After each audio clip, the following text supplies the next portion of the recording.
Uşaqların asudə vaxtlarında nə ilə məşğul olmaları valideynləri hər zaman düşündürür. Ancaq bununla belə onların kompüter oyunlarına və sosial şəbəkələrə meyl etdiyinin fərqinə varmırıq.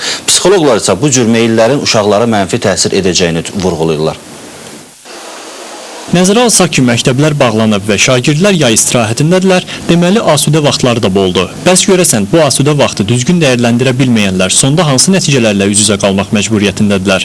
Hazırki dövrdə aqressiv oyunlar oynamaq və sosial şəbəkələrdə saatlarla vaxt keçirmək adi hala çevrilib. Sosioloq Əhməd Qəşəmoğlu'nun sözlərinə görə, sosial şəbəkələr və psixologiyaya mənfi təsir edən oyunların uzun müddətli istifadəsi gələcəkdə böyük fəsadlara səbəb ola bilər.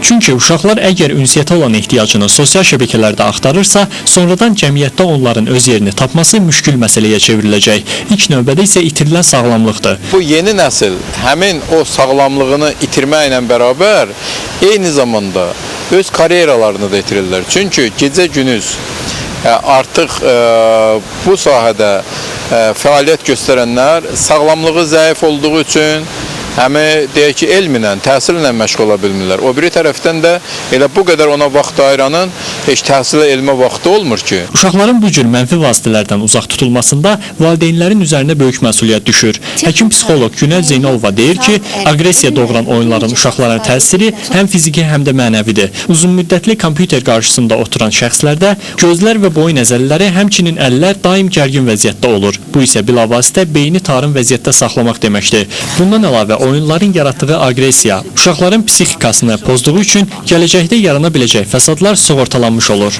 Belə uşaqlar daim ətrafdakılara zərər vermək, təkliyə qapılmaq kimi mənfi xüsusiyyətlər qazanır. Oyunlarla oynadıqda uzun müddət impulsları, yəni insan gərgin vəziyyətdə olur. Bu daimi hazır, bir zərbəyə hazır vəziyyət, daimi nəyisə tutmaq, nəsə gərgin vəziyyətdə olur və daimi sinir impulsları göndərilir.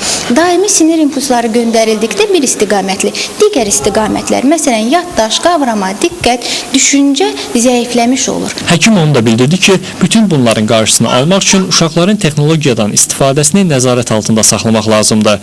Azyaşlılara təxminən gündə 3 dəfədən çox olmamaq şərti ilə fasilələrlə 15-20 dəqiqə kompüterdən istifadəyə icazə verilməsi məsləhətdir. Yalnız daimi nəzarət və düzgün istiqamətləndirmə sağlam gəncliyin inkişafına şərait yarada bilər.